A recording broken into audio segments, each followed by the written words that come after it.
Welcome to Vassals of Kingsgrave. Oh crap. How do I want to start this? We're off to a good start. Yeah. Oh yeah, for sure. That's how it usually starts.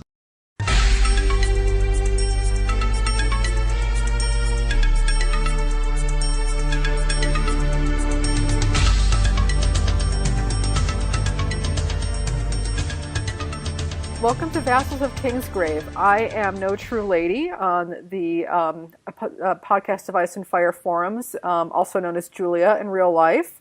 And today we are going to be discussing Gamergate. This is also sort of the extension of a previous podcast we did on women and geek culture, but it's really coalesced into this single topic called Gamergate in the past few months. So before we start, I just wanted to put out some disclaimers and disclosures, even before I introduced my co-hosts. We are just about to discuss Gamergate, which is a very volatile and controversial topic. People have received credible death threats and been forced into hiding simply for criticizing Gamergate. And all the participants today in today's talk do know the risks. And I'm pretty sure I remember to tell Amin, too.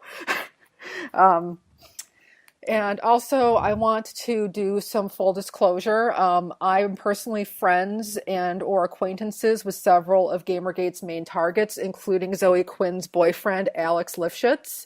And I actually edited his now famous talk that he gave at the 2013 GDC conference, which he talked about the evolving nature of video games and actually broke a Grand Theft Auto 5 disc in half to prove his point. So all that said, I am joined today by Velcrist. Hi, Velcros on the forums, Duncan in real life. Okay, Alias.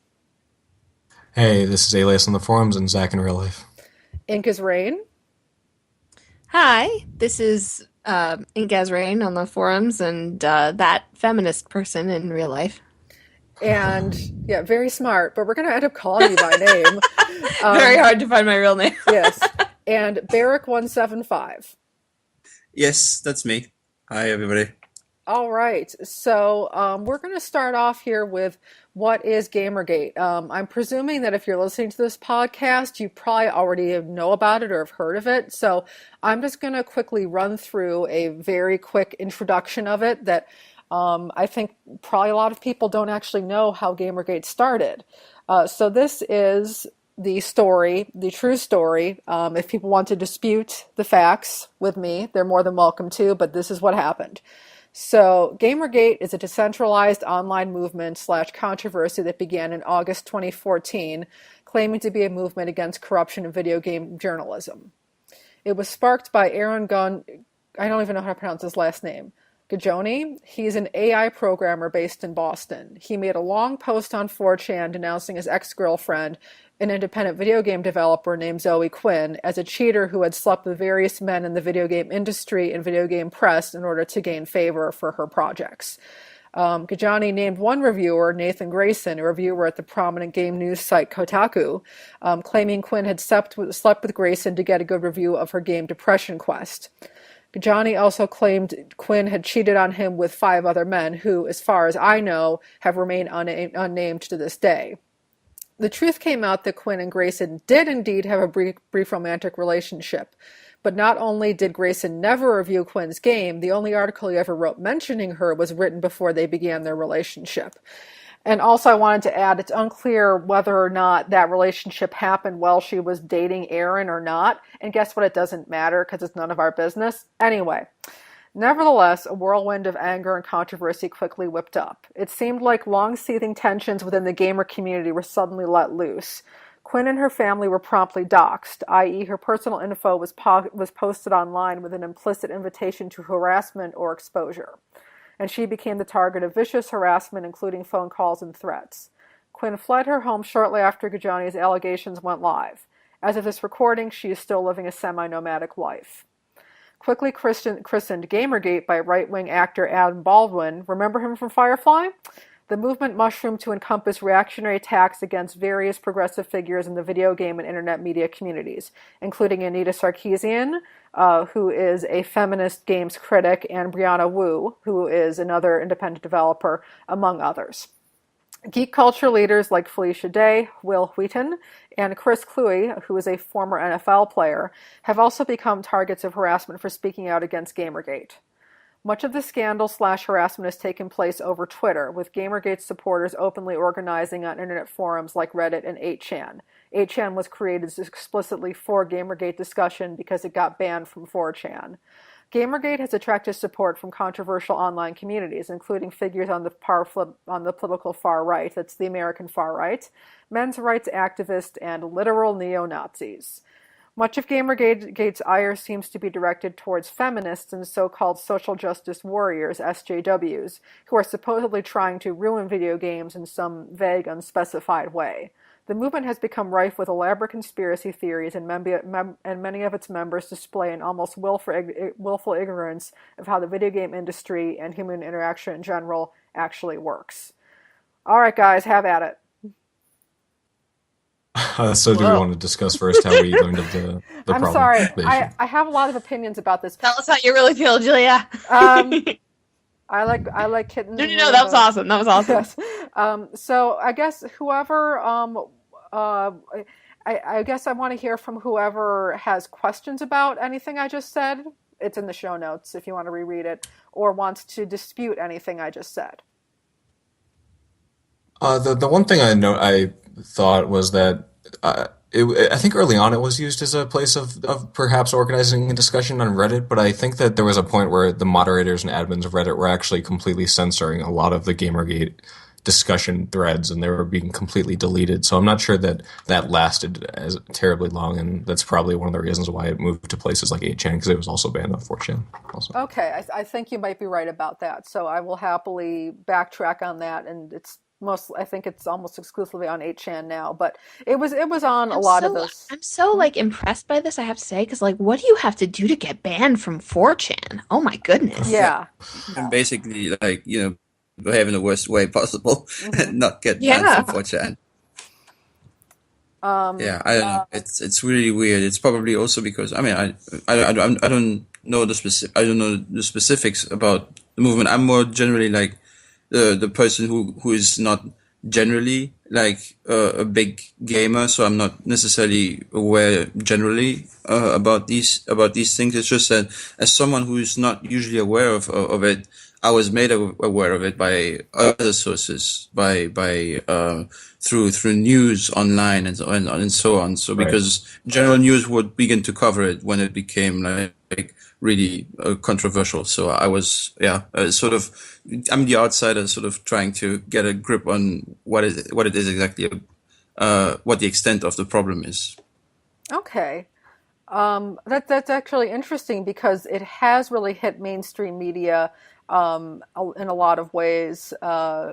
It's quieted down a little bit, although it is still very much active and a thorn in the side of the main targets, I can assure you all.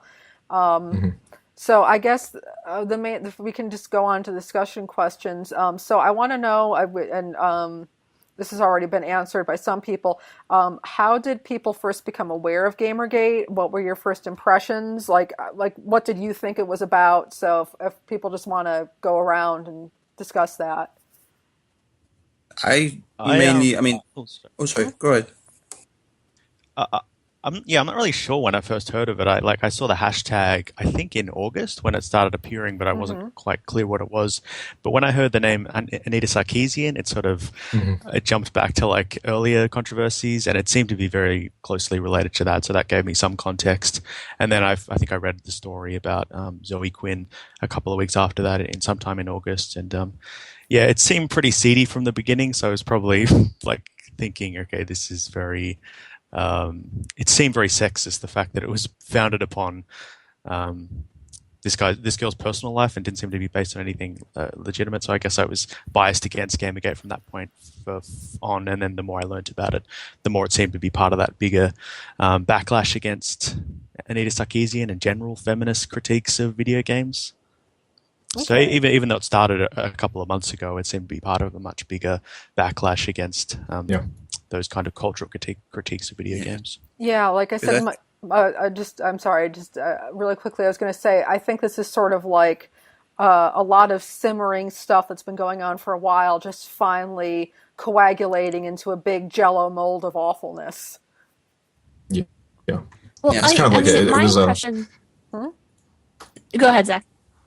I was just going to say, it feels like this was a thing that, like Duncan was getting at, has been building for a long time, and I personally am more interested in that greater issue than I was so much in the genesis of this particular hashtag and this particular movement, and stuff like that. Well, I mean, think And it's also. like, Oh, sorry. oh, I mean, all I wanted to say is I think Anita Sarkeesian also, as somebody who, like, personally, I'm not a gamer either, and like the first time I heard of this was like somebody that I follow who's also like a feminist geek person, and they were like, so she got an ask, like, what do you think of Zoe Quinn? And her response was like, something, something, personal life, something, something, and I was like, who the cluck is Zoe Quinn?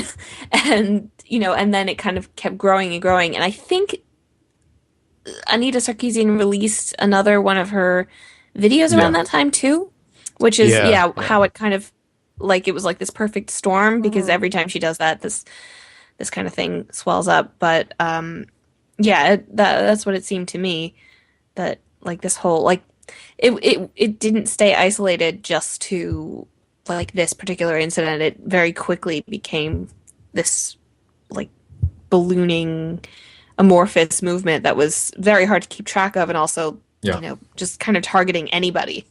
Exactly. That is very much the impression I have gotten too. But I think that since it's been hitting the mainstream, it's sort of, I mean, at least it's, I didn't get the impression that I sort of thought maybe we had hit the tip of the iceberg and we're now going down again. I mean, at least that's at least as someone who is mainly listening to mainstream media, or sort of mainstream media, I didn't get the impression that, I got the impression that at some point, a month ago or 2 months ago, maybe it was at its peak, and then now it was sort of like dwindling slightly because people have been, at least on Twitter, people have been using the hashtag less and less as far as I'm aware. But yeah, it doesn't mean that the issue itself is going away. The issue is itself worth talking about. Yeah, it's much more complicated than what can be understood in a single movement and a single bit of this flaring up. I think it is a deeper problem than that. Yeah, I think it's just we have sort of hit that's the big nerve that's been hit, like the issue of equal representation in the media itself, and the nature of geekdom, who is a fan, because in the first podcast on this topic, we sort of touched on, you guys sort of touched on the fact that, women have a much harder time getting acceptance in the geek community because they have to prove themselves somehow.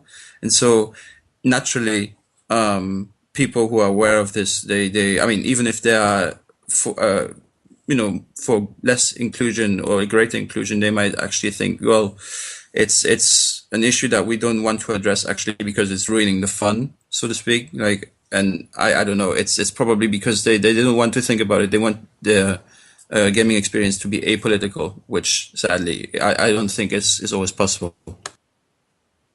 That's exactly right. I'm not really sure. Oh, sorry. No, go ahead.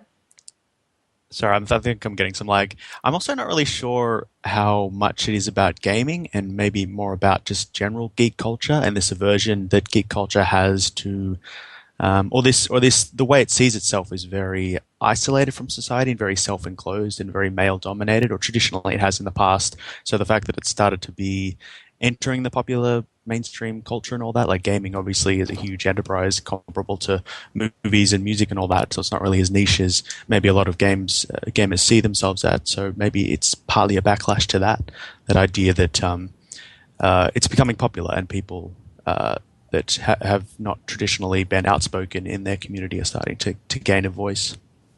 And I think it jumping has off to. that point, if I could try to contextualize my understanding of the issue and kind of where it started for me, I was aware of the thing with Zoe Quinn and what was going on there, but I wasn't really engaging with it at that point. It was, like Michal said, kind of brought to my attention more when the issue was kind of conflated with Anita Sarkeesian's latest video and all the backlash against that, and then kind of the next salvo being the article that Lee Alexander published, the whole gamers are over bit, and sort of the various articles that came up that were kind of making that point. And for me, I mean, I kind of had that defensive reaction that a lot of people did, and I think this is where a lot of people started to get involved. As a gamer who has been a person that I would consider myself a gamer, and I have been for my whole life, I did have that reaction that was like kind of like feeling like I was criticized, being stereotyped, being put into a box. But obviously, when I take a step back and look at it rationally, she's not calling people that. She's saying that that idea of a gamer is gone, it's dead. And it's ubiquitous now. So I understood that later, but I think that was when I started to engage, and I think that brought up an interesting critique of people that have been, or an interesting response that people who have been positively, like me, affected by gaming felt a need to defend it against that kind of scrutiny, and that what many people felt were as an incendiary kind of, if warranted, an incendiary response. I think it has It's something to also do with the fact that I think it has to do with the fact also partly that people think that we have, I mean, that we've sort of moved on from, since, I mean, the whole thing with at least in games themselves, like figures like Lara Croft, sort of that are partly, fetishized and partly, held up as a sort of possible step forwards in the equal representation of men and women in video games, right? They have there's this two-sided approach to it, and I think that partly the backlash comes from the fact that some people might feel that we already have equality, we already have equal representation, and Right. that there's no sexism anymore. And it's when people say, well, we aren't racist anymore, we sort of overcame that in the 60s and so on. It's like this sort of mentality, which is very simplistic, and it's probably it's probably just the fact that they don't want to recognize that there's still work to be done in this area, at least. So I think it's possible that many of them are just denying whatever the reality is, and not necessarily ignorant of the facts. So it's I'm not sure it has something to do with ignorance necessarily.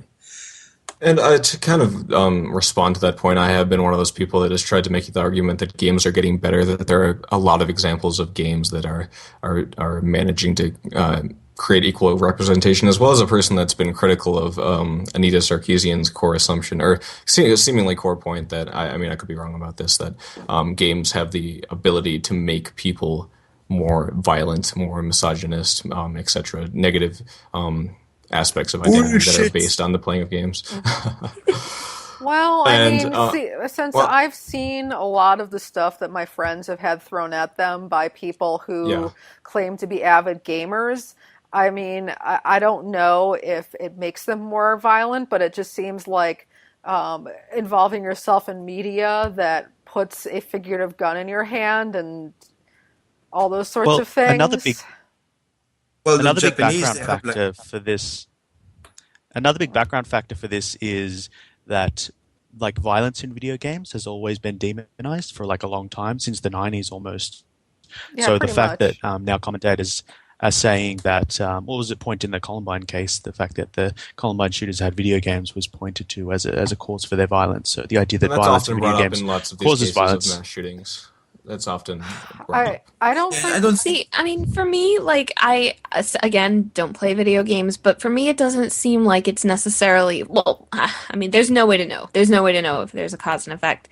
What concerns me, and this is something that, strikes me always watching Anita Sarkeesian's videos, is how many games she finds that require you to perform violence against women. Oh, That absolutely. And aren't. Oh, sorry, continue. I'm sorry.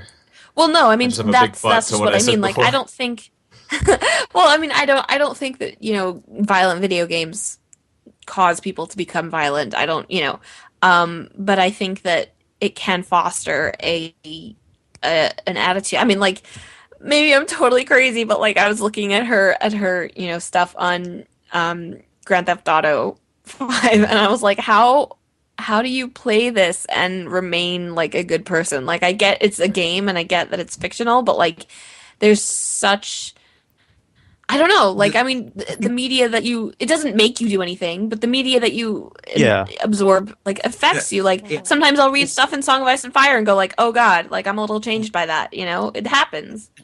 Yeah, it's your environment. Well, what I was It's what you choose to surround yourself with. But I think it has something also to do with the fact. I mean, that there's I mean, the fact is that we can't just paint it with a broad brush, right? We have to sort of deal with individual cases in each circumstances, and the fact that that would mean much more scrutiny and much more work on part of not just the developers but the people who review the games, etc. They might have to look at it much more closely than they would normally now be doing. So I guess the fact is that we would have to just look at it on an individual basis, right? We can't just say, well, games inherently have a sexist culture. I think it has to do with the people who develop the specific games, and yeah, it's not. I mean, and to the idea that games make that the idea is that games make people more violent. I mean, in the 80s, like at least in the UK, like for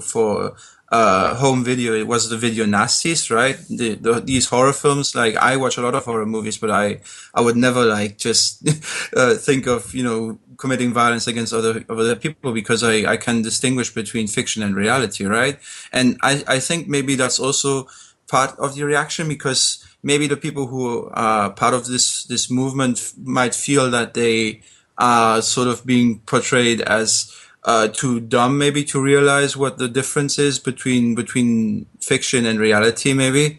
So that they might say, well, we play these games because they're just fiction. They're not, we're not really like that. So maybe the fact that people say, well, these games embrace sexist stereotypes, or something like that. It's probably quite for them. They might feel like they're being assaulted, or in a verbal manner. But at the same time, that doesn't justify like making death threats and whatever. Right, of course, of course. It's Yeah. a disproportionate response.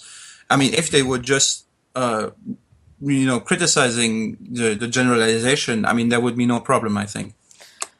Yeah, just to establish my butt on all this stuff, I do agree with a lot of Anita Sarkeesian's Sorry. points. Yeah, no, that sounds weird. But I agree with the points that these tropes are problematic, and that they can be dangerous, and that people that are already should have some of these perspectives on things like being misogynistic or being violent could be enabled, or feel some kind of desensitized, or I don't know, I can't say the word, you know what I mean. But like they feel like they're validated by playing these games in some way, and they can serve as a kind of amplifier or something like that. And I also, even just ignoring that, I think that these tropes are tired and they're bad, and I don't like that they exist. I don't enjoy playing games like these that she brings up often. Sure. Though I think that she is that there are things going on in some of those games that beyond what she is showing, but that doesn't exclude the fact that they are problematic. It's just that I have trouble with the idea that games inherently are capable of generating those problems in people, and I think that I'm more interested in the ways in which the industry itself is going to address the systemic issues of catering towards men with these tropes than so much the actual impact they could have on people. Yeah, I think we brought up Grand Theft Auto 5, and I have sort of like recently, at least I heard that in Australia they banned it now because there was a petition by women, like 20,000 women or something. They signed a petition to ban the game because they were former victims of sexual violence, right? And they said, well, in the game you're sort of meant to. Oh, I heard they were actual like sex workers. Huh. I think they're. Okay. What'd you hear, Julia? I didn't hear anything about this. No, but I can put a link next in the forum thread later on. But it was, at the Young Turks they sort of discussed it, and Just to try to get what I understand about this particular issue, I don't know if it was banned entirely, but it was banned in Target stores. Yes. Was Yes, Oh yeah, I that's heard just true. that. It wasn't banned entirely. That's true. There were just like certain stores that were probably not ordering it anymore because they felt like we have there are all these people who are outraged by the content and so. But at the same time, I think it's I can see where people might say, well, if you play games that have these sort of tropes in them, that makes you, that people might look at you funny because they might question your choices and, your taste in whatever, in entertainment. But, at the same time, it's like you're not responsible as a customer for what is in the game. You don't know it until you've played it, usually. So, even then you sort of you might have an obligation to sort of get informed about what you're buying and what the implications are. I think the issue is that if people don't point this out, then people who feel just fine, like in a very chauvinistic mindset, they might not feel like there's any other voice getting in, right? There's no counterpoint to whatever worldview they espouse, and they are probably maybe a bit reinforcing in the kinds of games they play. But that's just what I feel is probably the most important thing, that we have to we have to be able to have a dialogue, because otherwise there's not. It's just people butting their heads against each other. It's not productive. Yeah, I think there's a difference between treating games as causing violence and misogyny and sexism and treating games as representing those things. I think it's more not that these games cause those things, but that they make people feel uncomfortable as they're playing, especially women. It creates a very exclusionary atmosphere, perhaps. I also want to point out that one of the differences between violence in video games and misogyny in video games is that some of the examples that, for example, Anita Sarkeesian gives are much more, sort of relatable than the kind of fantastical, out of control, crazy violence that some of these games depict. Whereas this sort of domestic violence and the sexual harassment is something that a lot more people can relate to and have undergone in their life. So to portray it with entertaining sort of overtones or even humorous overtones in some games is probably what makes a lot of people uncomfortable. That makes sense. Well, I also think that in terms of the tropes, right? Like it's the fact that I think part of the reason people get upset about this is because, like, whenever you point out a trope, whenever you point out a theme that exists that you hadn't noticed before, it's like you're talking about something that's invisible or that's necessary. And I think a lot of people, not to say that these people don't think about the art they consume, but I don't think that they've thought about it in this way. There are, you read some of these comments and it's really like, well, what else are the women supposed to do in this kind of city and blah, blah, blah. Of course they're going to be strippers and of course my character has to kill them. And it's like, you have to, so when Sarkeesian points out these things that people see as fundamental, it's the same thing for me with any conversation about, like, more important things like race and privilege and things like that. When you point that out initially, it's so easy to get angry because it's something that you've never considered existing. And I think, unfortunately, it's just like, it's incumbent on everybody to really think about it, and you're not going to change people's minds right away. But I think the rage that, and the extended rage and the continued, like, implication that Anita Sarkeesian has somehow stolen money from people when she asked for $6,000 and, made way more than that. And it was completely people's choice to give her that money. Like, the fact that all that keeps coming back is, I think, indicative of like, people not being able to consider other viewpoints, and they insist that they are, and they clearly are not. And that's what, somebody, again, who's on the sidelines of this but is interested in terms of how it connects to the larger, feminist geek movement, it's very, very frustrating to see. But I would you say absolutely Yeah, that's the, agree with the that. thing. I think. sorry? Sorry, but it's. I just wanted to Raise ask. your Do hands. you Raise think? your hands. Yeah, I'm not Yeah. doing a very good job of this. Okay. Because I Someone, just wanted to ask you, don't you think that's rather linked to a lack of empathy than maybe the chauvinistic mindset? I mean, maybe it's just something that's linked to the fact that people So this is actually a put thing themselves that in the shoes of other I've people. struggled with personally for a long time. This idea of a lack of empathy and being able to look at things from another viewpoint. Um, for a long time I thought that's something that I could just do because I feel like I'm the kind of person that's capable of seeing things from other people's perspective. And a thing I've realized recently, very recently, in fact, is that as much as I want to be empathetic to people and want to understand their viewpoint, there's just a degree of conditioning of my subject position as a person that is going to make it very difficult to be able to understand what some of the stuff makes people like women in general feel like when they recognize these things. And as much as I want to understand that, I can't. So I need to accept that when framing my viewpoints. No, it's. I mean, Yeah, yeah. I think That's. I'm sorry. Go ahead. I was just going back to Mikhail's point. I think it's the status quo is what the problem is, and the thing about the quo is it's invisible, so people don't actually know it's there. It just feels like the default position.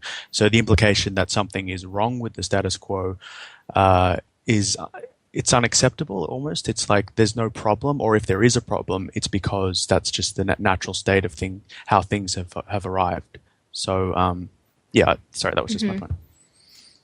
I would So say that. to try to make more sense of what I'm getting at with what I say, I can't have empathy. For a long time, I had an issue with the term mansplaining because it seemed to insinuate that men could not possibly understand, at least in the context it was being used, the could not possibly frame anything in a way that was valuable and was adding anything to the discourse. But I've come to understand that there's actually a lot of truth to that point that while men may be capable of contributing something to this discussion, it's you need to keep in mind that that as much empathy as you may have, you just can't contextualize the experience of other people because it's just so different. I think it's also something to do with the people who are very maybe upset at the status quo. They should probably voice those concerns themselves, right? I mean, if women feel that they are not properly represented, or that there's a problem with chauvinism and misogyny or whatever, then it's probably. I mean, some people might say that men should then not voice issues that don't concern them because it takes away the voice of the I mean of the people who are actually having these problems. So I suppose I could also see, maybe, I mean, even if we can try to sort of we can, even if we can empathize with the position of women, it's probably the right thing to do is to let the people who want to express their outrage have their moment, and do it themselves. It's because otherwise, if we don't want to co-opt it and say, well, this is everything, something that concerns everyone, when in fact men don't have maybe that kind. I mean, maybe not that kind of issue, I think.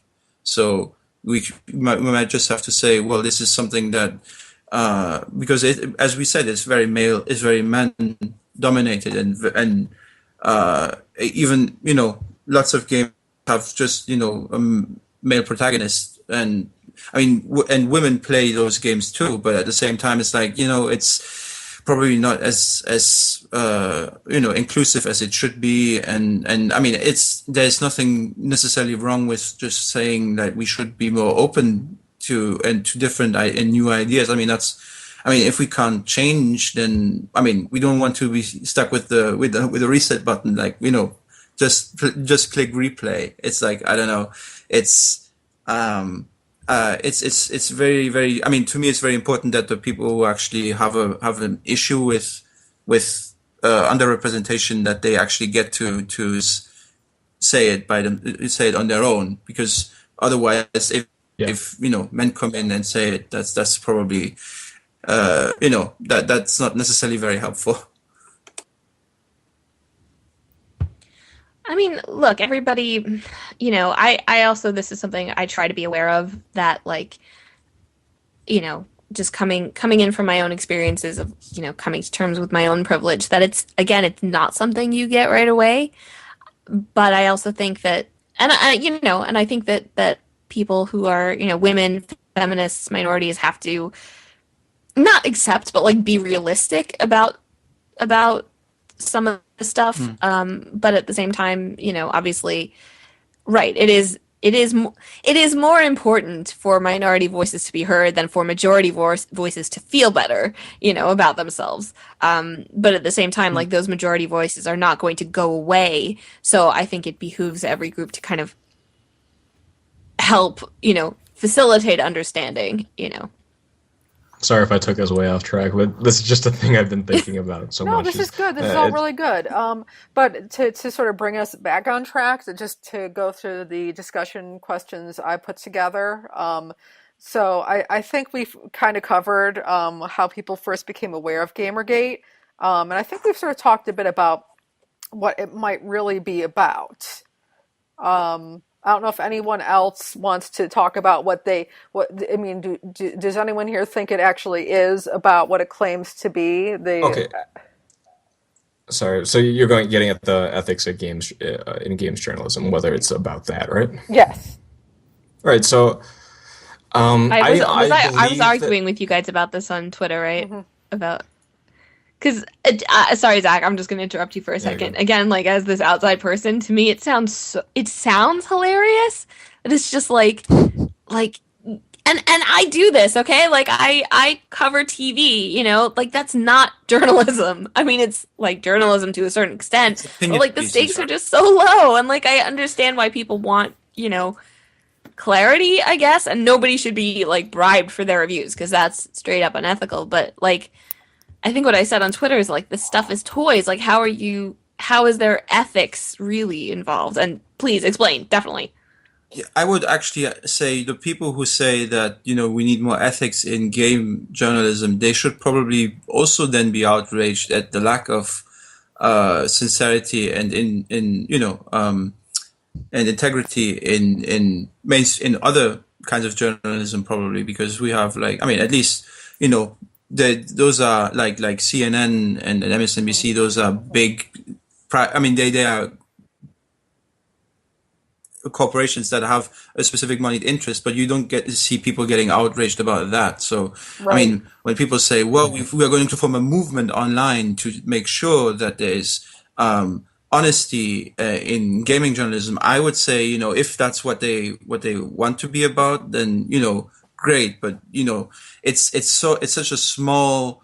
I mean, it would obviously help everyone if we focused on maybe bigger issues that are also including the one that they want to reach. So I'm just saying, if they were really trying to get to the root of the problem, they should probably try to fight for independent journalism and real research into the issues involved, right? I mean, because then you can have also like honest journalism in gaming. I think that's just I'm just saying that focusing on it's such. I mean, it doesn't feel something that you would expect would create such a big movement online, right? That's which makes me feel that probably it's not the only thing that drives it. So I think that has some.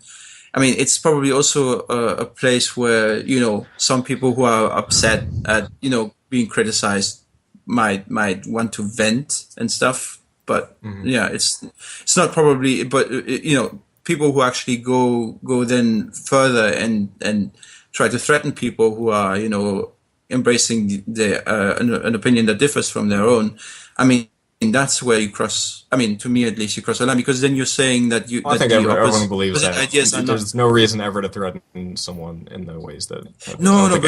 But if people resort to that kind of thing, they're implicitly saying, "Well, my ideas are not strong enough to stand on their own." I disagree with the notion that if someone agrees with the idea that GamerGate, I assume this is what you mean, is about ethics in games journalism, they're not endorsing those behaviors. Right. And I think there are No, no, people no. that But I'm saying, oh, no, I'm not saying that everyone in the movement thinks like that. But I think that it's if it were like if they really wanted to tackle the problem, they would have to look at a bigger issue. I mean, just gaming journalism. I mean, mhm. those are interconnected interests, right? I mean, it's probably best to probably stick up for integrity in journalism generally, right? And then that would probably spill over into gaming journalism as well. So I So think it. I guess the reason why that isn't happening, why people are not taking the fight to journalism in general, is that it just seems like such a big idea. It's that people aren't, for one, they don't think they can tackle that, and two, they aren't interested in it. I think most of the people that are attempting to make Gamergate or have been attempting to make Gamergate about ethics in game journalism are just people that are very interested in games journalism itself, and therefore are less interested in getting into the issue of journalism and corruption in general. They want games Yeah. journalism in particular to be legitimate. They want it to be free of the aspects of corruption that they have identified. And I think that there are people that have made that case that don't have any misogynistic intent, that aren't interested No, in conflating the issue with Zoe Quinn or Anita or anything like that.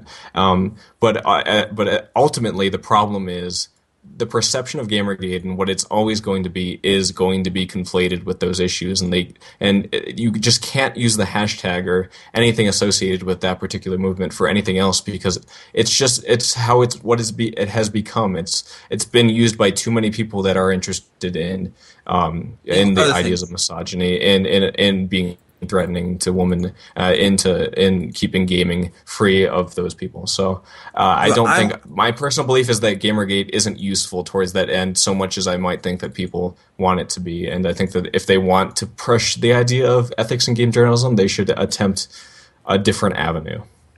Let's just say I was a bit skeptical of the fact that so many people are part of the movement, and yet people aren't able to form a similar movement for other kind of other type for other types of issues that are similar, like as I said, in journalism in general and stuff. So I think that there are lots of people who are interested in doing exactly what you say they want to do, is like create impartial journalism in gaming, right? And that there's no corruption in there. But I think that it's easy for other people who don't necessarily believe in those kinds of issues to sort of latch onto that and then make it about something else, because it's online. It's not really. It doesn't have any physical presence, like in the physical world. I'd say so. And there's no defined leadership. There's no defined idea. No, that's There what was I never mean. really a singular idea that Gamergate It's was pushing. And for I me, agree with you. I'm agreeing with you it here. cannot So be that's what people criticize about Occupy Wall Street as well, right? When they were a leaderless movement, it was sort of like we don't really know what they're about. And so if they really want to, push that idea that, it's about gaming, journalism and integrity and all that stuff, then they probably would need to change the form of the movement, I think, because exactly, yeah. people they won't be able to understand what they're trying to achieve. And then maybe if you say that they're being misrepresented, that's probably part of the problem then. That they're not actually, that they don't have that they don't have any clear goals or principle or set of principles that they are going to try to implement. It's sort of like a big blob of lots of different perspectives that are that try to go in different directions, and so it lacks focus, and that makes it easy to co-opt, right? Right. If I could jump in Yeah. here, everything that I've seen that seems to be a stab at some kind of, manifesto or mission statement or whatever, it seems to be sort of like based around a persecution complex, based around a concept of Right. a struggle of we are here to save our beloved hobby from these. There's this idea that like games are going to get banned or censored. I mean, it seems like the latest um, uh, iteration of this like long-standing fear among video game enthusiasts that somehow it's going to be taken away and I feel like a lot of this comes from the fact that it's a fairly young fan base, and we operate, or I say we, I'm talking about people who were gamers back when we were like 12, 13 years old, and this notion that someone could take away our games, i.e. our parents, lock away the Sega Genesis for the weekend because we did something bad. And it feels like a lot of these people are still operating by that mindset of someone's going to take this thing away. And it's like, no, they're not. First that, and second, I think it's also important to say that other mediums like films and books, they've been subject to censorship and stuff like that. Also, just because it's a very enjoyable medium, video games and stuff, that it doesn't mean that there are not going to be people who are going to try to censor them, but at the same time, that doesn't mean that everyone that suddenly video games specifically are under threat, because you have, at least in the UK, you had in the 80s the video nasties where you couldn't actually sell these films to people, right? They were prohibited, and then at some point the law changed. But I think and then there are, books. Some books have been banned in history anyway. Video games, they are different mediums, so they will obviously have to face those kinds of problems at some point. I think, but it doesn't mean that just because they're video games that they are automatically going to be exempt from the kind of treatment that other mediums have been subject to as well. It's just natural. It's just a natural part of the process. It's just so when you say that, it affects every medium. So it's not something special that needs to specifically. Obviously you need to make sure that there is no unwarranted censorship or illegitimate interference. But at the same time, I think to sort of make it feel like, oh, this is now part of some trend, maybe that everything that we like is going to be taken away from us. That sort of thing has been happening throughout history. It's if a medium was particularly strong or popular, then people would try to gain control of it, and then it's just. But do you think they should? I'm just going to pop in and say, says the German. No, I'm sorry. Oh, sorry. What I'm trying to say is that it's calm down. This has happened before. This is not something that people haven't been able to overcome. This is what I'm trying to say. It's true. So it's I guess my problem is that a lot of people don't think as video gamers of video games as toys. They do see it as an artistic, creative endeavor. Well, and in a rudimentary function. But well, I was going to say this is part of the struggle. Is it a legitimate art form or not? And if you want it to be accepted as an art form, then you have to understand that it's going to be part. You're going to have to accept the criticism. You're going to have to I think it's actually the GamerGaters who's. I think it's actually the GamerGaters who are talking about video games as though they're toys, even though they want to think of them as something more elevated or more culturally significant, because they're trying to censor critical discussion of them. They're saying, no, we should only be talking about video games in a thumbs up or thumbs down kind of way. Your jobs as reviewers is to tell us what games are technically good enough to purchase, but anything above that, anything that involves feminist readings or any other kind of culturally sort of more abstract reading is untenable to them. And I do think it goes back to this fear of the sort of moral arbiters of art, like the idea that movies or television would be censored because it was quote unquote immoral, or video games would be scapegoated as causing violence because they depict violence. I think that's what it's coming from, but I don't think that's actually what these sort of feminist critiques are doing. I think they're on the completely opposite side. They're not trying to censor games. They're trying to discuss them in a more elevated fashion. Yes. And it just seems bizarre to me that I think play devil's advocate and to explain why some people feel like there's a weird issue with introducing cultural critique into a game review, as an example, because I have heard a lot of people try to make this argument. I don't personally believe it, but I have read about it and I've heard people explain it.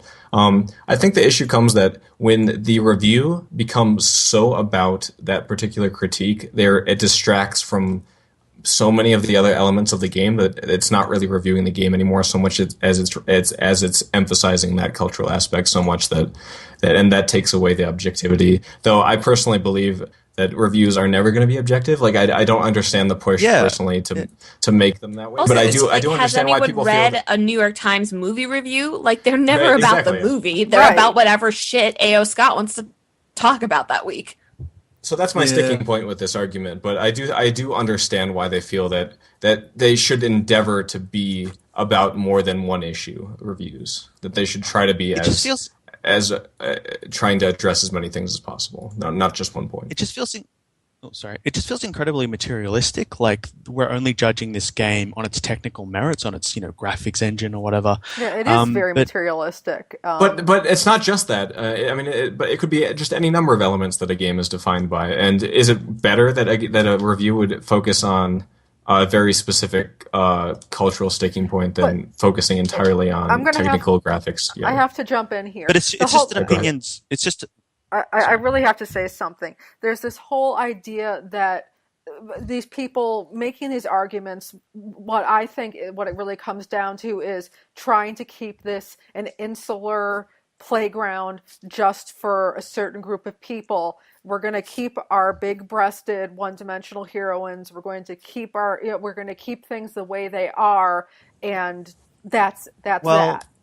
There may be some people making that point, but I don't think that the people arguing that reviews are becoming less objective are saying that it's because they rail against these kind of critiques. I don't think it's because they feel that those critiques aren't unwarranted. It's they feel that those critiques are becoming so much a part of a review that has a huge impact. Like the reason why they feel that it's important that reviews stay objective as possible is because these reviews aren't, in the case of gaming, existing in a vacuum. Because when you give a review a score on a website, it feeds into the Metacritic that can have an impact on a large number of things, like the bonuses the developers will get at the end of the cycle, and whether or not the system is wrong. Okay, and that's I agree with you. That is the problem. The system is the problem. That's the corruption. Yeah, here's your corruption of video games, guys. It isn't about some random, independent developer who may or may not have cheated on her shitty ass boyfriend. It's about this whole system that is designed to be shitty, and these few people who are trying to make it better, and you're shitting all over them, and that's enough saying the word shit for me.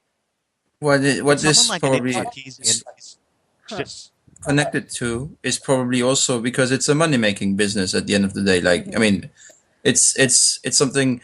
I think game developers will probably cater to whatever gets the game sold to the most number of people. Now, that's what they've been doing. Does that mean that I mean, it probably means in some cases, not in all cases, but maybe in some cases, that they're going to cater to the lowest common denominator, which means that they are going to pursue a business strategy that allows them to make as much profit as they want, without putting too much effort into it. And that means that they will probably sticking to what they have been doing for a long time, which is, have, the female protagonist be very, very simplistic. But I'm just saying that it's probably connected more to the fact that, the game developers are actually, they're in to make a big buck. So it's not necessarily, it's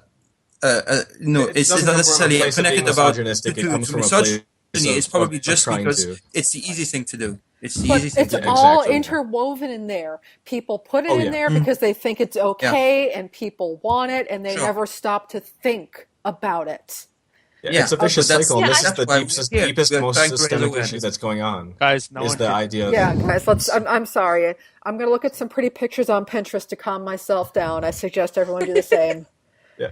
Well, I just want to echo Matt's point that it is ultimately boils down to the fact that I don't think it's because these developers are necessarily misogynistic or that they have a great interest in portraying women badly. It's that they think that's what their audience wants, and they're part of these huge conglomerates that are all focused on the bottom line at the end of the day, and they don't want to take risks because they think that doing so, and in this case, taking risks is deviating from that formula of all these things that Anita, as an example, points out would ruin their sales. But the problem there is that it creates this vicious cycle where you're never going to introduce a new audience that's interested in buying these games because of these things that are exclusionary to people, to a new audience that wouldn't want them. It's a mess, and that's the biggest problem. What that does make is it caters to the built-in audience that they want to keep, because those people are the people that they want to come back. So as long as they make money off the people that they already have, they don't need to cater to a new audience, sadly.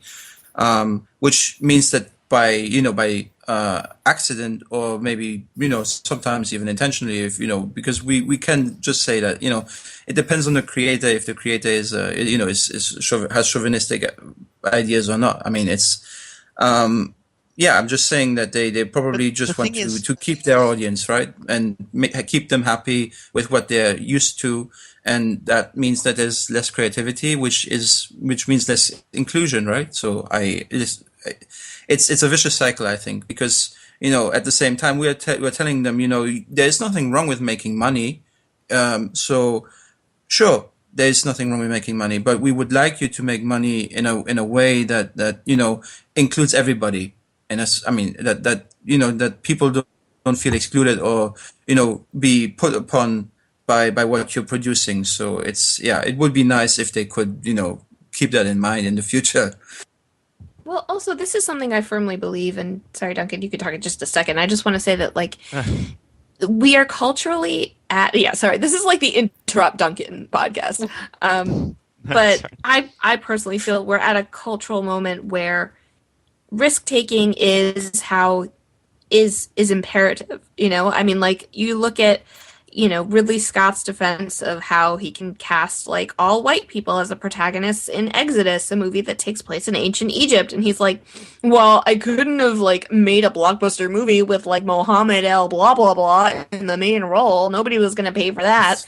And it's hi, calling bullshit on that. You are Ridley Scott. Make the movie with the we're at a point, I think, where people have gotten sick of it, and they have now the platform to talk about it. And without developers and movie people and book people and blah, blah, blah saying oh, hey, maybe we'll lose a few bucks in the long run, but we'll actually cultivate, in the short run, but in the long run, we'll cultivate a new, more inclusive audience that we can have games for and by, and then have a whole lot of games for a lot of people. People aren't doing that, and they become offended when they feel like this whole idea that but straight male dudes, dude bros, they're the real audience. Once you take away that assumption, which I think is also part of the reason anger comes into it, because it's hard to be told you're no longer the point of focus, which I think was correct me if I'm wrong, but I think that was the point of the whole "Gamers Are Dead" article. Exactly. But even I agree with the Gamers Are Dead article and the fact that gaming is more ubiquitous. But when you look at the statistics, and I think this is a function of the vicious cycle we talked about and the systemic issues, it is still a very, at least in the games we're talking about, the AAA, the blockbuster, Xbox console, blah blah games, those are very, very white male dominated still, statistically. Something I just wanted to throw in, sort of going off from what Mikhail just said. So who was the first protagonist we saw in the Star Wars trailer? A black man. That's fucking awesome. Yeah, cool. Yeah, I think it's so narrow-minded to just think that without taking risks, that by taking risks, you're going to somehow alienate your audience and not bring in new audiences.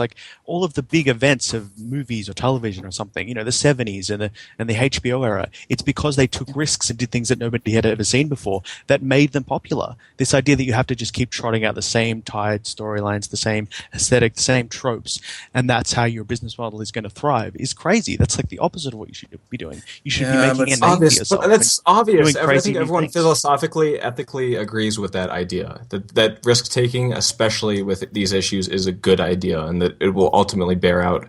But in the short term, these companies aren't interested in that if that means a high risk potentially of profit and potentially losing their business. Well, not to That is mention, their primary interest, and I hate that idea. I hate that that is how it is, and I hope that, and this is actually a bright spot in how I feel that Gamergate's mainstream attention might have some kind of benefit, not to diminish the bad things that has happened, which are terrible, but I feel like perhaps this will be maybe the push we need for developers to realize that it's worth taking a risk. It could bear out, even if it's purely for PR purposes. That's something they can get behind as a tangible gain.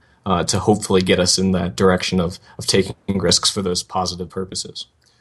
Yeah. To me, that just seems like such a short-sighted business model. The idea that you just keep trying out the same things and never try and bring in new people. but it's been Because working. I It's just been I working don't. for like 3 decades. Yeah, Yeah, that's it why always, they But don't I like just it. I it always used to be like that, but what it's turned into this. The thing that I would add is, for instance, like there are ways to get around this. For instance, we talked about the Ridley Scott example, right, with casting white actors. The Prince of Egypt came out like in like a couple of 98?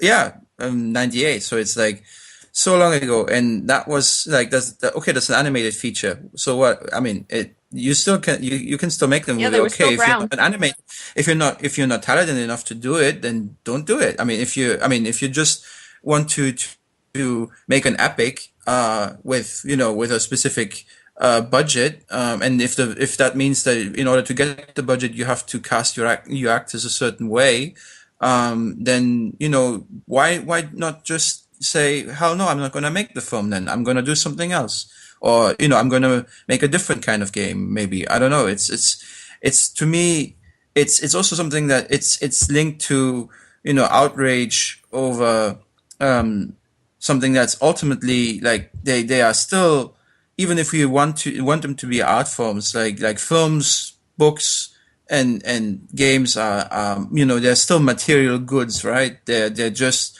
I mean, it's in the end like there's so much disagreement when we could actually just be saying like, I think we just lost you. Okay. you can enjoy it the way you want, but leave us the possibility to enjoy it the way we want to. I'm sorry, go ahead. Oh, I was Well, just going to say, you that's an started to fade interesting out. thing. That's a really interesting point, Matthew, because I think like enjoying something the way we want it has defined female fandom in for years and years and years. I mean, this is where fan fiction comes from. This is where cosplay comes from, in my opinion. And which are kind of seen as these like female things. Like there was just another article on the Mary Sue about how like some other comics creator doesn't like fat girls in Princess Leia cosplay because they somehow demean the art of comics or some bullshit. So Bullshit. but it seems to me that it's like all these things are kind of defined as female, and then they're demeaned, like the alternative, because it's seen as alternative and it's seen as different to the main product, which is the straight white guy, so because of that, it's looked down on. Yeah, it's seen as deviating from the norm, which is cis white male, cis The white white heterosexual young- male. white young male. Like Yes. the Yeah. target for Or Hollywood Bruce films, Willis. for example. Let's be fair. Or 16-year-old Bruce average. Willis. Oh, Bruce Willis, yeah. But yeah, the thing is that it's something that they know who their target audience is, at least who their target audience was until this point, and that's part of the problem. But it doesn't have to be in the foreseeable future, right? At least, like when you have at least some kind of diversity, at least it's seen sort of like a progress. Like I like the fact that we have like films like The Hunger Games, for instance, right, where women can enjoy a female protagonist that is sort of like independent, and that doesn't mean that you can't have films with male protagonists that are exactly the same, that are exactly of the same personality, or that they are sort of similar in a way that still rings true on some level, right? It doesn't mean that we're taking something away; we're adding something else. But people And can't see that. I don't see why that has to be a problem for anyone. it's not a problem, and yet people see it as a problem. And Because it's just changed. They're afraid of, what it's going to look like once it's finished. I don't know. They're afraid, like, I'm not going to be able I mean, they are afraid that they're not going to be able to enjoy the games anymore because the games are probably, in their minds, are going to be made less enjoyable. But at the same time, like, do people actually, like, I don't know, like, actively say, well, okay, I'm not going to play Age of Empire 3 because there are like 3 more women characters in there. I don't know. That doesn't Well, there make are. I any did If there find are a people like that, hilarious I don't. thread. Like, Yeah. sorry, I just Well, found a it's- hilarious Dragon Age thread about this guy who was like, I can only romance blah blah blah, or the romance is skew female or something, and it was funny. I'm done Oh my with god, BioWare. the YouTube comments on Dragon Age are terrible. There's so much homophobic. Oh god, I hate it so much. I don't know how people can be this way. And from a consumer standpoint, and people that act like that, I don't know. I don't understand how people can feel that way about those things. I don't think there's any rationale you can attempt to apply to that behavior.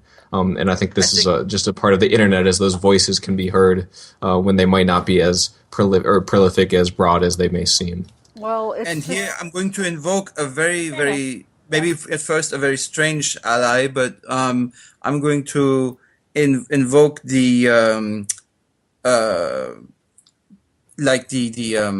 how do you call it? Friendship is magic community. the bronies. Yeah, the bronies. Bronies. Yeah. Yes. Because that's sort of like, that's a property that sort of you would think at first is mainly aimed at women and girls specifically, right? Because it's like about ponies and unicorns or whatever. And yet they found that, at least, that there are lots of middle-aged men who are probably into that sort of thing. It's because, people on the internet have been writing like stuff that men are into this sort of thing. I never watched it, but it's interesting to me that they are able to enjoy it, even though it probably doesn't play into a lot of things that you would normally expect guys to enjoy in a show, right? So the theoretical demographic, yeah. Yeah, and so I'd say, like, if who is to say that that they won't be able to enjoy something that has, that caters a little more to women in gaming as well, right? It's like, it's not going to kill you. It's you'll still be able to buy the games that you want to buy, and no one's going to force you to buy something that you don't want to play. So it's and I don't understand the people that has the same disagree opinion with that. just sorry? Not I just everyone don't understand. Sorry. Sorry, go ahead. Keep going.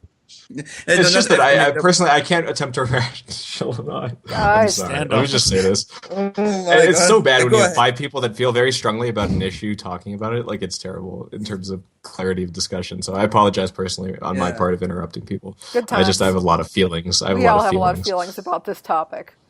That's why we're doing the But- podcast.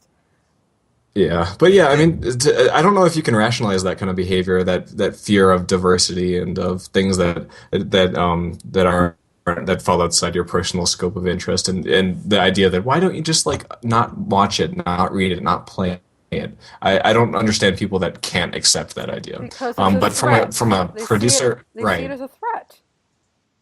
Yeah, I I understand, do but think it- I just that behavior Duncan, just talk. I don't think it comes. Sorry, let me just say, I just don't think that behavior comes from a place of any rationale. That feeling of being threatened.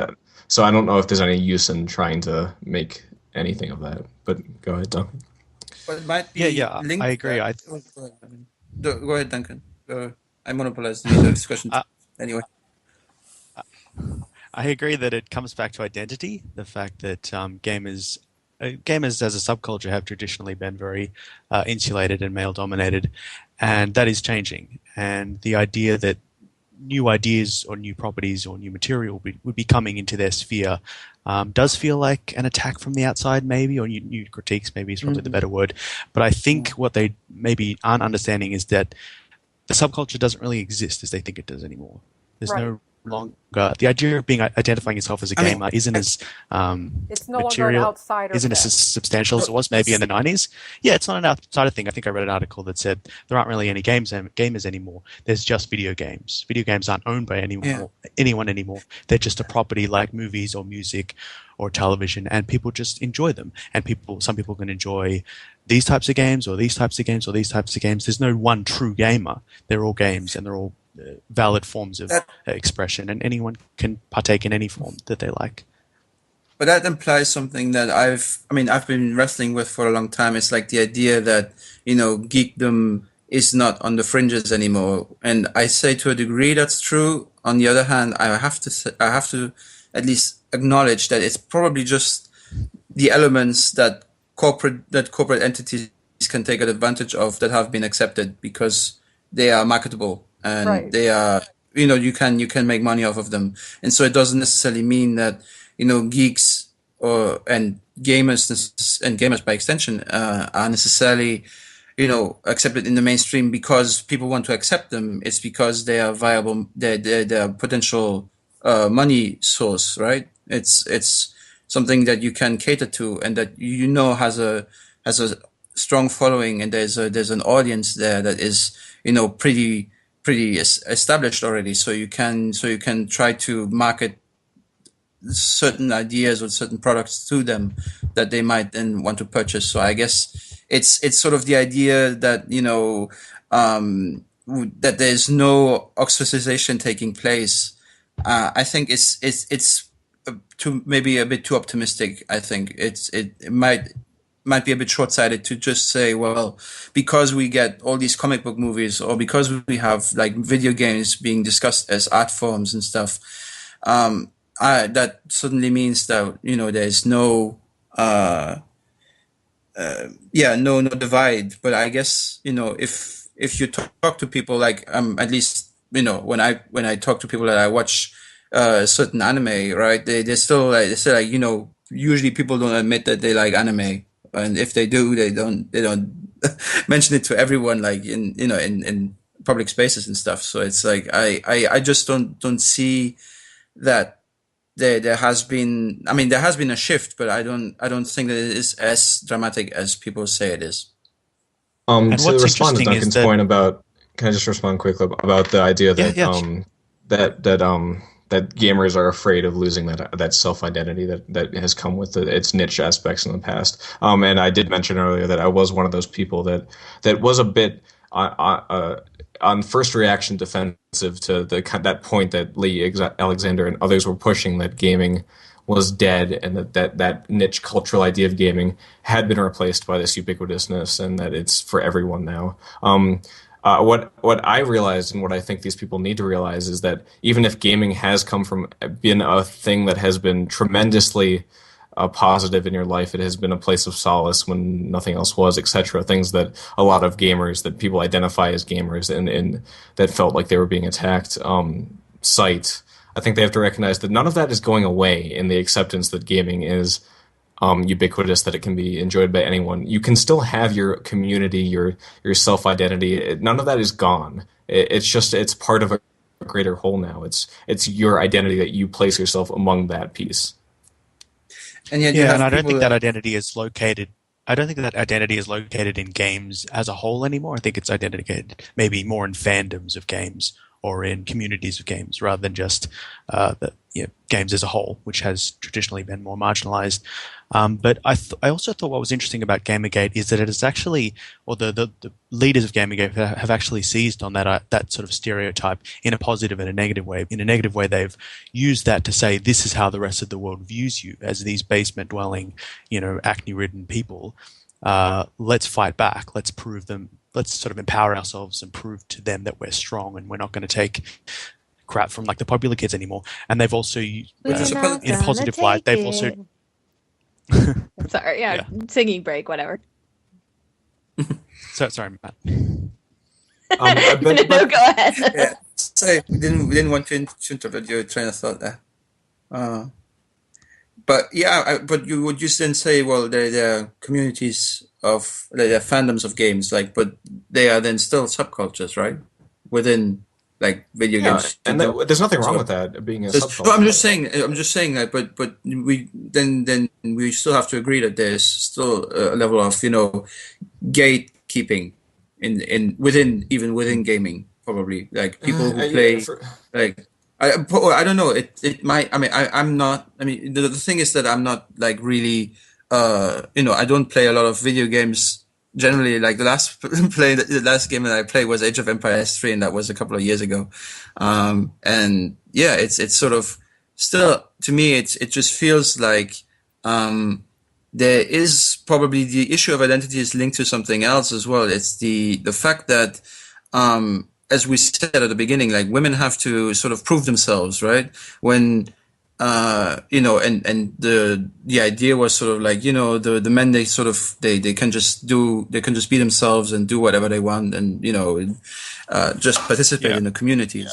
And I think I think the fear for some people in the GamerGate movement might be that they will now have to change their attitude towards, like, in terms of their gatekeeping habits, right? They will have to change their way how can you of dealing.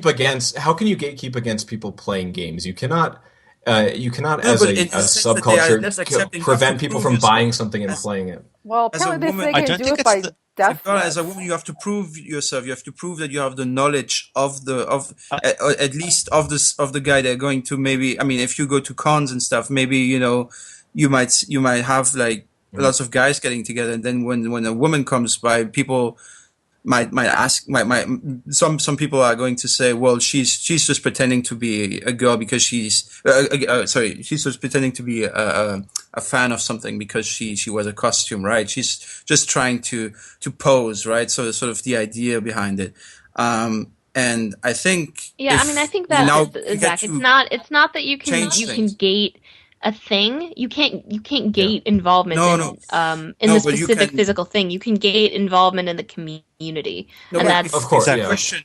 But No, it's I a understand question that, of but which by credentials, extension right? often does the same thing though, right? Because if you are, I don't know, if you're a girl and you like played one game and you were like, "Oh my gosh, so cool," whatever, go online to look it up. I mean, I can see this happening, and immediately finding yourself unwelcome is a way, or playing Call of Duty and getting a million messages to show your boobs and whatever. Mhm. Like that kind of thing is how it's different, I think, with, But interactive, yeah, but whatever, what I'm saying when you're is, talking to other people and, when Yeah, you're I not, suppose there's but just a distinction I feel that needs to be made there, that gaming is enjoyed in many different ways, and sometimes that involves being a part of a community. Sometimes it doesn't. But I totally agree with you guys that when oh it yeah, does, I don't understand the viewpoint that anyone would feel the need to not accept people, and I totally disagree with the people that feel that way, and it's a problem. It's another one of these systemic yeah, problems where these people feel like they need to keep this safe. So And can we?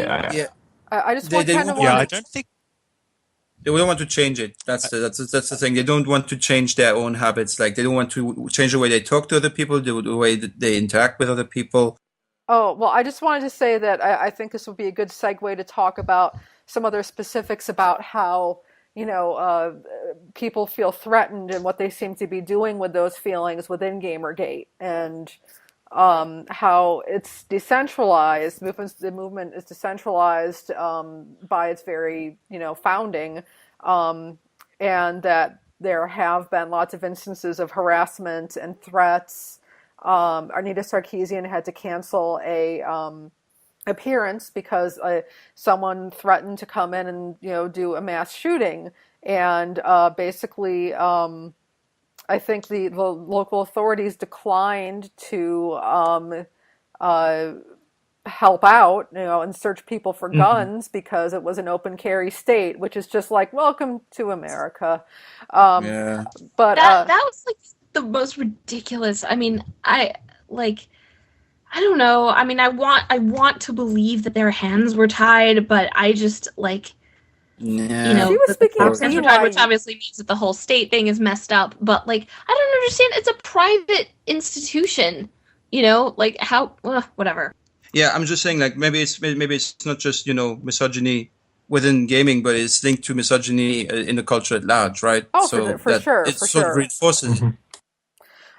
So, but what I wanted to discuss was this decentralized nature of the movement, it seems like every time there is a really prominent attack or doxing or threat made against someone, the general approach is, well, that person doesn't represent Gamergate. They're not actually a Gamergater. Or there's also, like accusations of, well, the victim, this is just a false flag operation. They did this to themselves or they're making it up. I mean, I don't see how there's any redemptive value to a movement that's their default reaction to, criticism is either the person who did it doesn't represent us or the person who says they were the victim is making it up.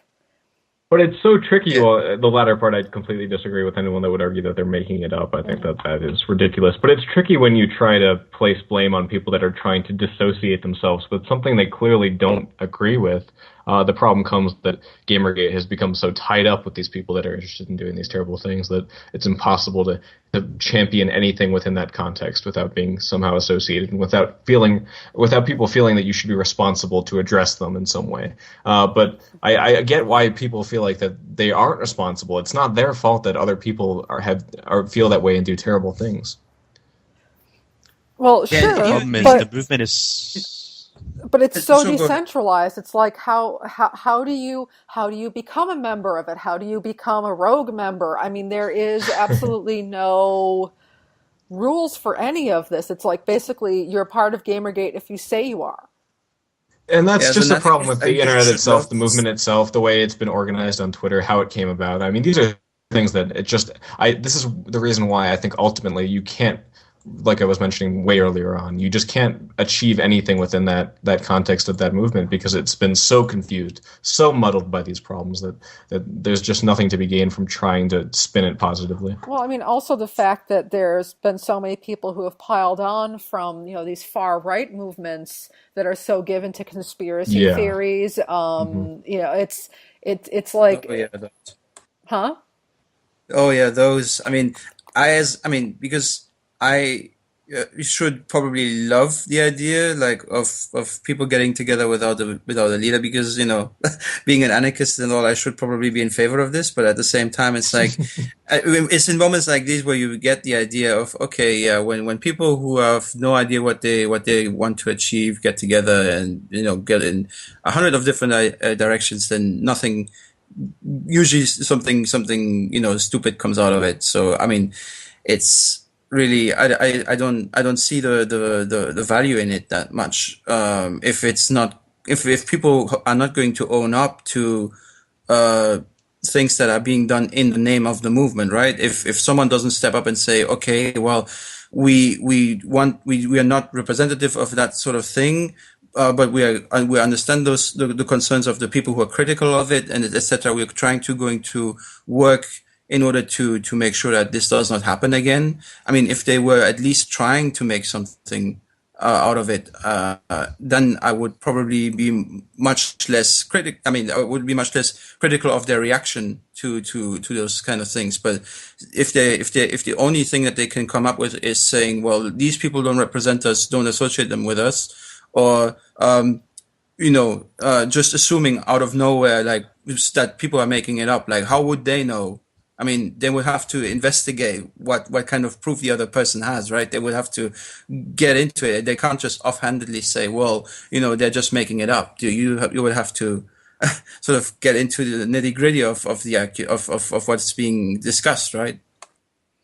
Well, yeah, and Yeah, that's a fair critique, but I think that these people just they feel strongly that Gamergate shouldn't be about that, so they'd rather not address it because they think that this is just these are extremists. They should not be given attention because they are not what's important. They are part of the discourse. They shouldn't be part of the discourse because they're not offering anything useful. They're just offering vitriol and acidic things that are just making things more incendiary, more problematic. They're not doing anything positive, so why should they be a part of the discussion? Why shouldn't we as a group ignore these people? But again, this is impossible because these people are affecting people's lives in a dramatic way, and you have to address them because they're doing like terrible things, and I agree with that point.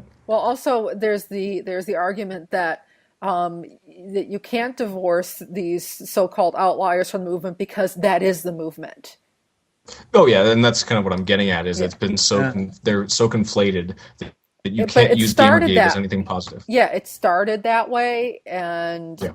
it doesn't really matter if some of the Johnny come latelys actually want to see legitimate improvements in the gaming industry. The fact is that an integral part of the movement is based on harassment and misogyny and sexism and racism and all sorts of horrible things.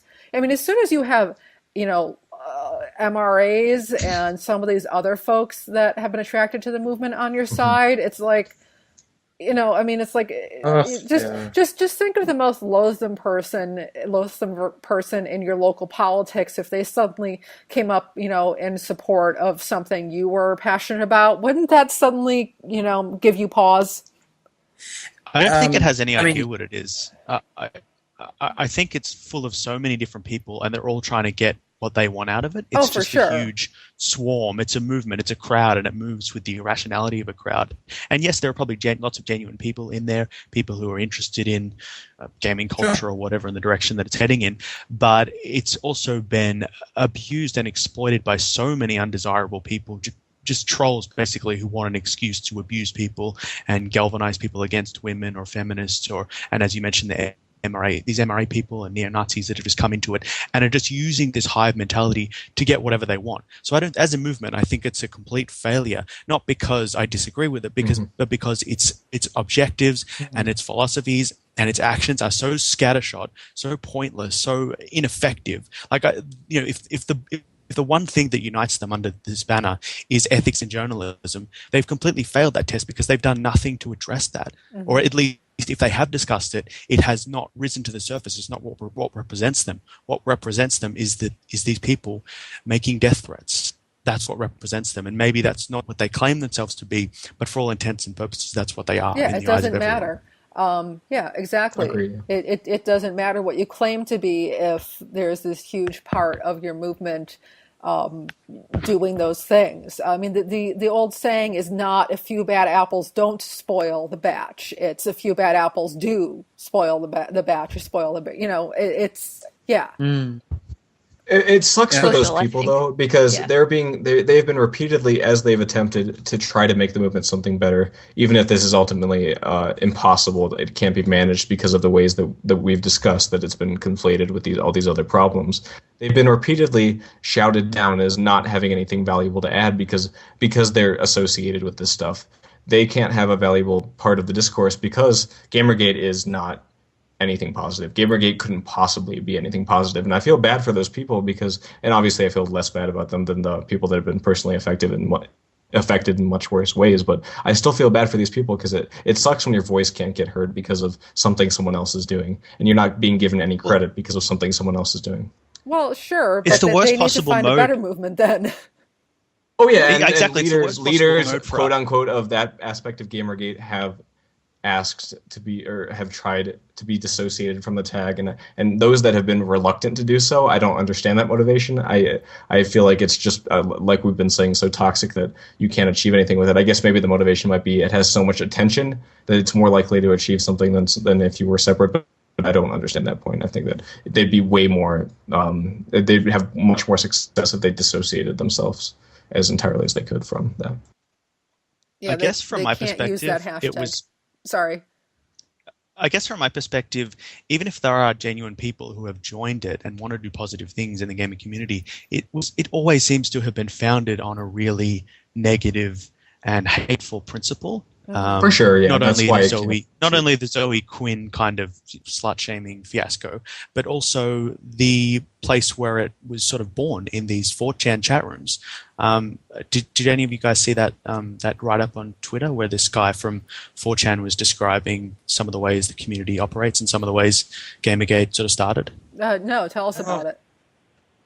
Well, it's by this guy named A Man in Black, and I think he posted it. Oh, Julia, but I'm basically, familiar. Yes. Yeah, he was just talking about that the idea of anonymity and generating conflict is something that Chan communities thrive on. Like the swarm mentality is a big part of how they sort of converse with one another. No one actually knows who each other are, who each person is. They're all anonymous. So they try to come come to a consensus through arguing, and they actually like that style of creating consensus.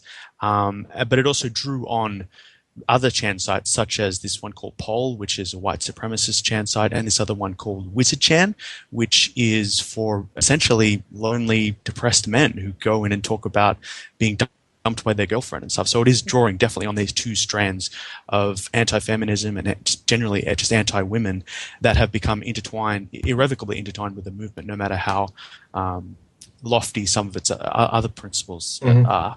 And obviously MRA activists have come in from Twitter. So it's just, I'm sure there's plenty of genuine people, but it was founded on such a negative basis, and it's become so amorphous in what it wants to do that it's completely the worst possible model for articulating a voice against quote unquote corruption in journalism. If you want to do that, you have to do it as individuals. You have to write articles or post YouTube videos as individuals. You can't do it as a people have done school that. because you look completely irrational. Yeah, to be fair. but it's not. Or If you just see, or you do it in a physical space, right? When you have like people getting together and going to I mean maybe approaching like game developers and all that stuff and talking to them like in person and stuff. I think that probably would solve a lot of. It would probably be a much more. I mean, maybe there would be a bit more trust, because then people are directly facing each other, and there is no web anonymity behind which people can sort of hide and throw insults around, and I hope that at least that's what usually it's why people say when you look at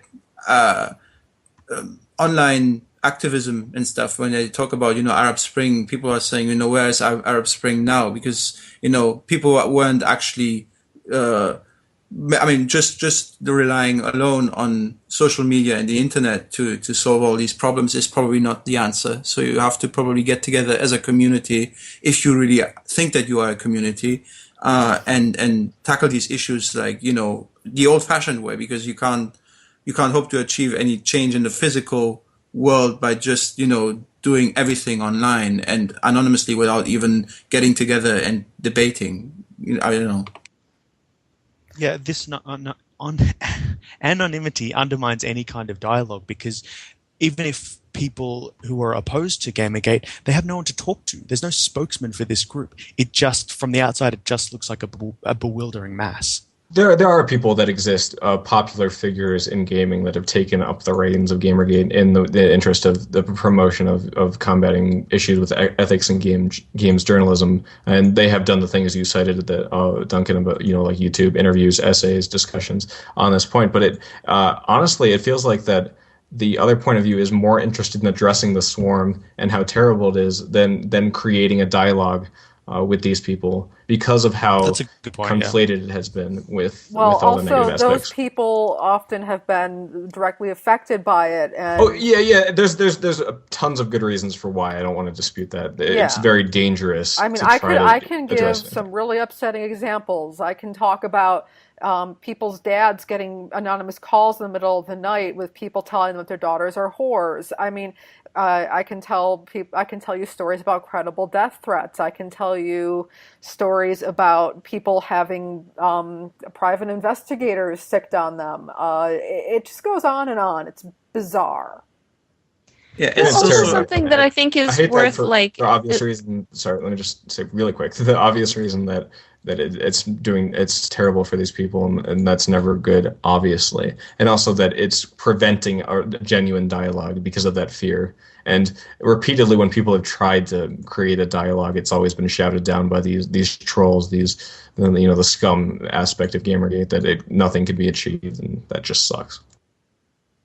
The thing that that keeps coming back to me is I watched this video on I don't know, the nerd guy who, like, the nerd with glasses guy. What? Which one is that? I don't know. That guy with the glasses? Was it? Yeah. It wasn't him, but it was like that website, and somebody made a video about a guy who makes a lot of videos, like discussing Gamergate, whatever. And maybe you posted it, I don't remember, but he said that, like, basically and this is kind of also how privilege works, that Gamergate has created an atmosphere that benefits kind of the atmosphere of fear that they create, and which, I mean, my stupid little, 4 tweets about this, like, I felt this very, very, like, acutely when I was thinking about writing about it, and I was like, I can't use this hashtag. I don't know who's going to come after me. I doubt anything physical is going to happen, but I don't want people, like, being nasty to me all over my replies, and who knows? And so that idea that, like, this creates an atmosphere that shuts down conversation, that shuts down all that, like, it's kind of really hard for me to, like, be sympathetic to the people who, like, want to have a real discussion and, like, oh, they're just being branded with Gamergate because, like, okay, maybe they can't make their opinions heard on this one thing, but they're not scared of being doxxed, and they're not, like, all that. Yeah, I've had that exact obviously same they feel fear. exactly the same way about it. They wish it wasn't happening because it's preventing them I'm from sure, having but, this like, dialogue. Yeah. But, like, I wish that, that there wasn't racism, but, like, I still benefit from being white, so, like, there's things that you have to accept that, like, yeah.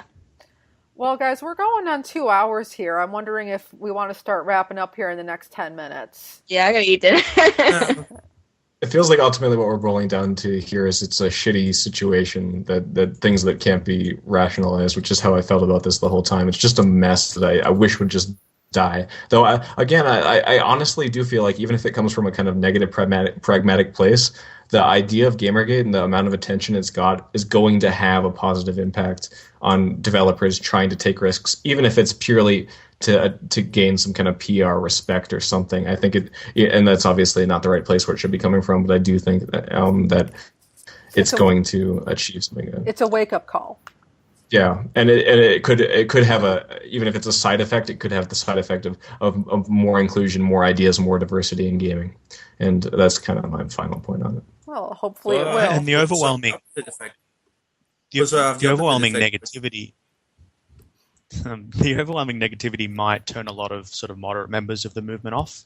It's rolled into such a horrible mess that might, I don't know, create a sense of moderation in some of its members and say, okay, we've gone too far down this road. We need to take a step back and try and be more civil in our discussion, lest we attract some of these really undesirable people to our cause.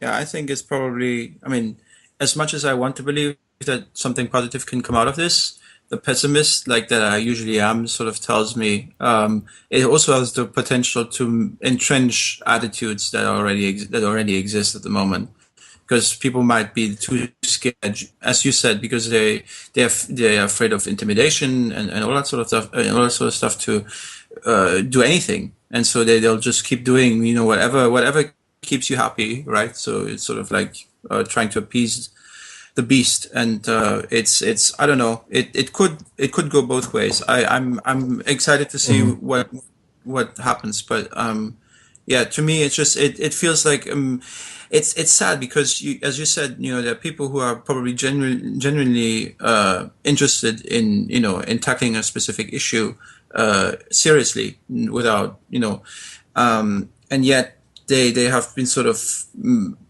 marked due to the fact that mainstream media has gotten involved because of these extreme responses by some people within the movement, right? So it's like it's a missed opportunity, at least for now. We will have to see where it goes from here. But yeah, I'm just saying, like, I want to be realistic about this. I don't want to, be. Yeah, I'm being an optimist. I'm definitely being an optimist when I say that. But I so desperately want something positive to come out of this completely fucked up mire.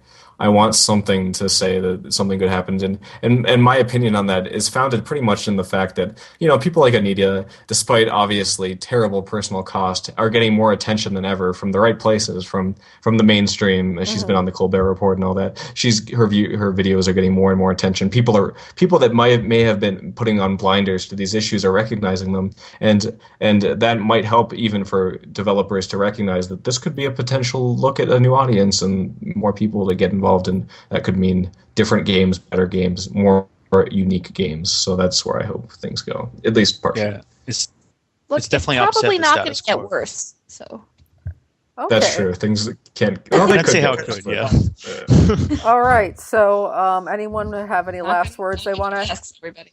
Huh? Knock on your desks. Okay.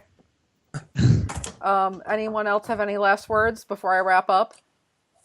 Yeah, I mean, it's sort of for me as an outsider, like someone who doesn't usually know much about gaming, or it's I just wanted to say it's for me it's just sort of me as someone who is not that informed generally about these things, giving an opinion as a after getting more information about it in the last few months.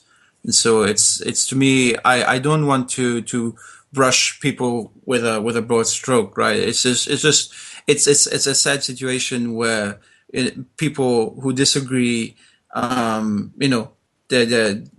were, I mean, the responses were not handled well, and so it's really sad. It's a shame because it could have been a really good discussion, not just involving game journalism, but these other issues. If we had approached them in a in an adult manner, like where we just debate, and debate with enough tolerance of the other people's opinion to see that we can coexist if we have like even if we have like differences of opinion, right? But yeah, sadly that wasn't seemingly meant to be. Yeah, it wasn't meant Yeah, to I be. think Yeah, I was going to say because the movement was founded on a vengeful young man trying to destroy his ex-girlfriend, and that's the truth. That's where it started. Yeah. I think more important than gamergaters and anti-gamergaters trying to find a compromise is to, even if they do disagree, and it's fine if they disagree, but just try to be more civil maybe, because I think that's the real destructive force, that people have become so passionate and so absolutist in their opinions that they're literally willing to threaten to kill other human beings. Like, that's the ultimate disgrace of this whole thing. So I think And civility you is admit probably the defeat thing by we doing that. need to try and stress more. Also, I found a nice, I read an article by Eric Kane for Forbes magazine, which seemed to be fairly even-handed in sort of its discussion of Gamergate.